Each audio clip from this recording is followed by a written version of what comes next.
பாதுகாப்பு வருமா? யாருக்கு? உமாங், யாரோட உயிரும் போகாது. நாங்க 2 பேரும் இப்போ நாட்டோட பாதுகாப்பை பத்தி தான் பேசிட்டு இருந்தோம். பாதுகாப்பு பலகீனம் ஆயிடுச்சுன்னா நிறைய பேரோட உயிர் இழக்க வாய்ப்பு இருக்கு. சரி விடுங்க, இதுதான் மருந்து. இத பூசுனா சந்திரகாந்தாவுக்கு முழிப்பு வந்துடும். ஆனா என்ன நீ ஒரு விஷயம்னா, காரியம் பண்ணு, நீ உமாங்க உன் கூட கூட்டிட்டு போ. ஏன்னா நிறைய வேலை இருக்கு, எதுவுமே முடியாம பாதியிலேயே நிக்குது. ஆனா அது போங்க. சரி.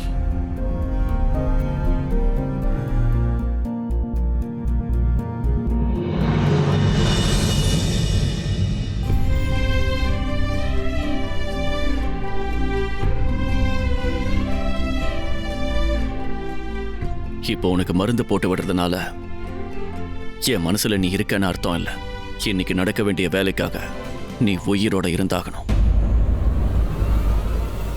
அதுக்கு தான் உனக்கு இந்த மருந்து. நீங்க என்ன சொல்றீங்க? எனக்காக எதுக்கு அவ இதை செய்வா? அவளை எப்படி செய்ய வைக்கிறதுன்னு யோசி. அந்த வாள் உனக்கு சொந்தமாகணும்னா நீ சம்பிரதாயப்படிதான் பூஜை செஞ்சாகணும். அந்த பூஜையில பிரதானமா இருக்க வேண்டியது நெருப்பு மட்டும்தான். மத்தேஸ் நகர்ல இருக்க ஒரு குகையில 1000 வருடங்களுக்கு முன்னால பகவான் ஸ்ரீ விஷ்ணு ஒரு அசுரனை வதம் பண்ணாரு. அதுவும் நெருப்பு மூலமா பண்ணாரு. இப்பவும் அந்த குகையில அந்த நெருப்பு அணையாம எரிஞ்சுகிட்டு இருக்கிறதா நான் கேள்விப்பட்டிருக்கேன். சந்திரகாந்தா தான் அத பந்தமா எடுத்துட்டு வரணும். அந்த பந்தத்தை வச்சுதான் பகவான் ஸ்ரீ விஷ்ணுவுக்கு பூஜை பண்ணணும். அதுவும் முழு பக்தியோட பூஜை பண்ணணும். பகவான் ஸ்ரீ மகாவிஷ்ணு அவளோட பக்தியால மகிழ்ச்சி அடைஞ்சிட்டாருன்னா கண்டிப்பா அவர் அந்த மாய கத்திய சந்திரகாந்தாவுக்கு வரமா கொடுத்துருவாரு. இங்க பாருங்க, நீங்க எதிரிகளோட சேர்ந்துக்கிட்டு என் வாழ்க்கையை ஏன் இருட்டாக்க பாக்குறீங்க? நடக்கிற எல்லாத்தையும் வேடிக்கை பார்த்துக்கிட்டு கையால் ஆகாதவளா அந்த வாளாலேயே என்ன சாக சொல்றீங்களா? அமைதியாயிராயிரா, அமைதியாயிர. இந்த கோவம் தான் உன்னோட பலவீனம். முதல்ல உன்னோட கோவத்தை கட்டுப்படுத்து. இப்ப நான் சொல்றதை கேளு. சந்திரகாந்தாவுக்கு அந்த மாய கத்தி கிடைச்சதும் நீ சுலபமா அதை கைப்பற்றிக்கலாமே. நீ யாரு? சூழ்ச்சியின் மகாராணி. அந்த கத்தியை எப்படி உனக்கு சொந்தமாக்குறதுன்னு உனக்கு நல்லாவே தெரியும். புரிஞ்சிடுச்சு. அந்த பொண்ணு அவளா இதை செய்ய மாட்டா. அவளை நான் மயக்கி தான் அந்த இடத்துக்கே கூட்டிட்டு போகணும். அவளை நான் அங்க வர வைப்பேன். அவளை எப்படியாவது நான் பயமுறுத்தி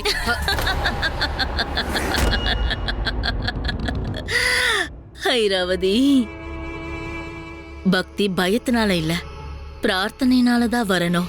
அந்த சந்திரகாந்தா முழு மனசோட பகவான் மகாவிஷ்ணுவ பிரார்த்தனை பண்ணணும். அப்பதான் அந்த கத்தி கைக்கு கிடைக்கும். இங்க பாருங்க, நீங்க சொல்றது ஒண்ணு மட்டும் எனக்கு நல்லா புரியுது. அந்த வாள் அந்த பொண்ணுக்கு தான் கிடைக்கும். அப்படி கிடைச்சா அவ எப்படி எனக்கு தருவா? நம்ம கிட்ட அவகாசமும் இல்ல. இந்த ஒரு இரவு தான் இருக்கு. இந்த ஒரே ஒரு இரவு தான். இன்னைக்கு ராத்திரி தான், இந்த பௌர்ணமி தான். நேரம் போய்கிட்டே இருக்கு. நிலா மறைய போகுது, பகல் உதயமாக போகுது. ஆமா, ராத்திரி முடிய போகுது. ஆனா இன்னும் நேரம் இருக்கு. பௌர்ணமி இரவு இன்னும் முழுசா முடியல. விடிய இன்னும் 2 பொழுது பாக்கி இருக்கு. நீ நினைச்சா இந்த 2 பொழுதுல எல்லாத்தையுமே செஞ்சு முடிக்கலாம். அதாவது சந்திரகாந்தாவை அந்த பூஜையை செய்ய வைக்கலாம்.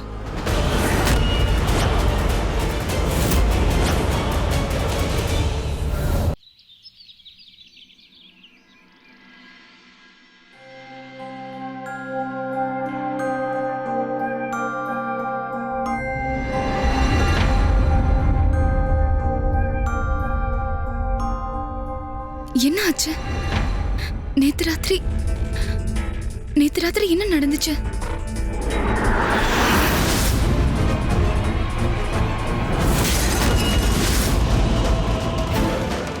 நீங்க என்ன காப்பாத்திட்டீங்க.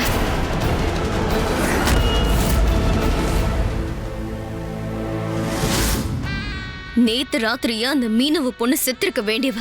இருந்தாலும் எப்படியோ தப்பிச்சிட்டா. ஆனா இன்னைக்கு தப்பிக்க முடியாது.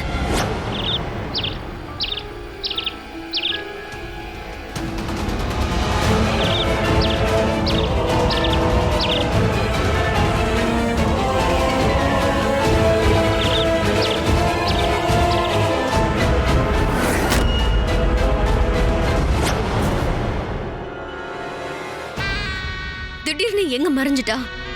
இப்ப இங்க தானே பார்த்த. அதுக்குள்ள எப்படி மாயமா மறைஞ்சா?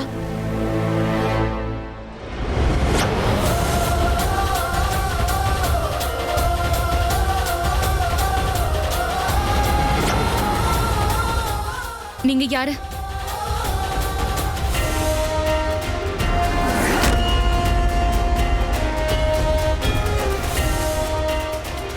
நீங்களா?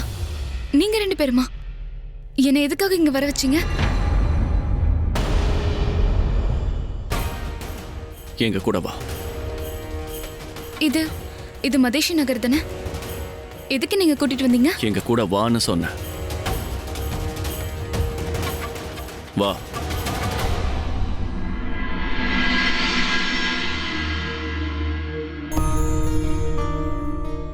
அம்மா,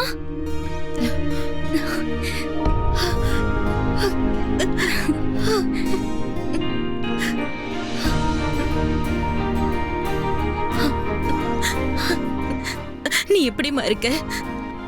நான் நல்லா இருக்கேன். இதுக்கு மேல உன்னை பார்க்கவே முடியாதோன்னு நாங்க நினைச்சிட்டு இருந்தோம். அப்பா, அப்பாக்கு என்னாச்சு? அப்பாக்கு உடம்பு சரியில்லையா? அதான் உன்னை பார்த்துட்டேன்லம்மா, எல்லாம் சரியாயிடும். அப்பா, உங்க உடம்பு நெருப்பா கொதிக்குது. அம்மா, அப்பாக்கு என்னாச்சு? ஒண்ணும் இல்லம்மா, இடம் மாறிடுச்சு. தண்ணி காத்து எல்லாமே மாறிடுச்சுல, சரியா போயிடுமா. இங்க பாரு சந்திரா, உன் வீராவோட நண்பன் தேஜ் இருக்கான்ல, அவன் தான் எல்லாமே பாத்துக்கிட்டான். தங்கறதுக்கு இடம், சாப்பாடு எல்லாமே அவன் தான் கவனிச்சுக்கிட்டான். நீங்க 2 பேரும் ஏன் நிக்கிறீங்க? இருங்க, நீங்க உட்காரத்துக்கு நான் ஏதாவது எடுத்துட்டு வரேன்.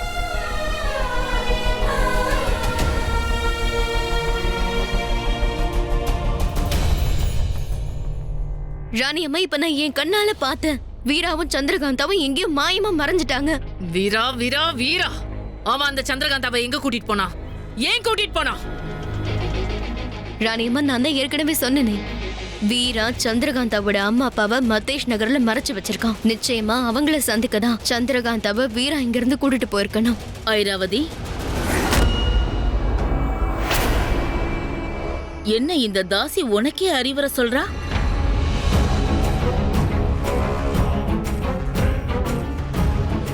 நீடூழி வாழ்க.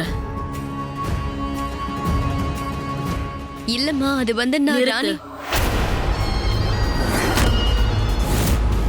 இதோட நிறுத்திக்க. போ இங்க இருந்து. முதல்ல மகாராணி கிட்ட எப்படி மரியாதையா பேசணும்ன்றத கத்துக்க. இல்லைன்னா நான் உனக்கு கத்து கொடுக்க வேண்டியிருக்கும், புரியுதா? சரி.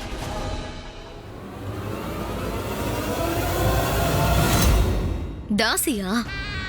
இப்ப இதே தாசி இந்த அரண்மனையில தாண்டவம் ஆட போறா. பாத்துக்கிட்டே இருங்க. எனக்கு என்னவோ சம்பா சொன்னது சரியாதான் இருக்குன்னு தோணுது. வீரா சந்திரகாந்தாவை மத்தியச நகருக்கு கூட்டிட்டு போயிருக்கான். இப்ப என்ன பண்றது? நான் சொல்றேன் ஐராவதி. ஆனா முதல்ல நீ ஒரு விஷயத்தை தெரிஞ்சுக்கோ. எப்பவும் உன்னோட தாசிகள் எல்லாருக்கும் உனக்கு எதுவும் தெரியாதுங்கிறத அவங்களுக்கு தெரியும்படி நடந்துக்காத. நடக்கிற எல்லாத்தையும் நீ கண்காணிச்சுக்கிட்டே இருக்கிறதா காட்டு. சரி, ஆனா இப்ப சந்திரகாந்தா மத்தியச நகருக்கு போயிட்டாலே. பௌர்ணமி முடியறதுக்கு இன்னும் 2 பொழுதுதான் இருக்குன்னு சொன்னீங்களே, அதுல இப்போ ஒரு பாதி பொழுது போயிடுச்சு. இன்னும் 1.5 பொழுது இருக்குல்ல. மகாராணியம்மா, மகாராணியம்மா, என்ன மன்னிச்சிடுங்க. அனுமதி வாங்காம உள்ள வந்துட்டு அரசவையில பெரிய பிரச்சனை வந்திருக்கு. இது என்ன புது பிரச்சனை? எடுத்துக்கங்க. இந்தப்பா கொடுங்கம்மா. அப்பா, உங்க மேல நான் கோவமா இருக்கேன். உங்களுக்கு இந்த அளவுக்கு உடம்பு சரியில்லை, ஆனா என்கிட்ட சொல்லணும்னு உங்களுக்கு தோணவே இல்லைல்ல? நீயும் என்கிட்ட மறைச்சிட்ட. இவங்க இங்க இருக்கிறது உனக்கு தெரியும்ல? எவ்வளவு நல்லா அப்பாக்கு உடம்பு சரியில்லை. என்னம்மா இது? உன் வீட்டுக்கார்கிட்ட இப்படியா பேசுறது?